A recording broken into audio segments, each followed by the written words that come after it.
नमस्कार मित्रों, आज हम पढ़ेंगे सॉइल साइंस। तो हम देखते हैं कि क्या होती है सॉइल। तो सॉइल है जो कि लैटिन वर्ड से मिलकर बना है, जिसका मतलब होता है सोलम, और सोलम का भी अर्थ होता है फ्लोर यानी कि फर्श। और अपने फादर ऑफ सॉइल साइंस है वी डोकुचेव, जिन्होंने एक डेफिनेशन दी थी कि जो अपनी सॉइल होती है वो 3D डायनेमिक नेचुरल बॉडी होती है, यानी कि अपने प्राकृतिक पिंड होता है। फिर अपने एक वैज्ञानिक थे बैंडी नाम के, जिन्होंने कहा था नेचुरल प्रॉपर्टी ऑफ सॉइल, यानी कि गतिशील प्राकृतिक पिंड कहा था। और इन्होंने एक शब्द भी दिया था, लेटेराइट शब्द दिया था। फिर थे अपने विथनी नामक वैज्ञानिक, जिन्होंने सॉइल इज ए न्यूट्रिएंट बिन, यानी कि अपनी जो मृदा है वो पोषक तत्वों का क्या है, थैला है।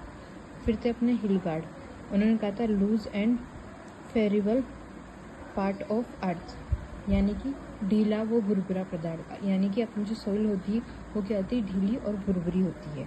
फिर थे अपने जैनी, जोफे और मार्फेट, ये तीनों वैज्ञानिक जिन्होंने एक डेफिनेशन या कहा था कि जो सॉइल है उसका निर्माण होता है पैतृक पदार्थ से, जीवमंडल से और जलवायु के प्रभाव से सॉइल का निर्माण हुआ है।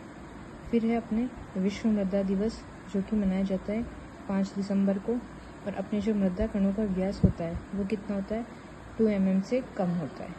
तो आज हमने सॉइल साइंस की सामान्य जानकारी पढ़ी थी। अब अपन पढ़ेंगे नेक्स्ट पार्ट में, पार्ट 2 में, कि आगे के सॉइल के बारे में। धन्यवाद।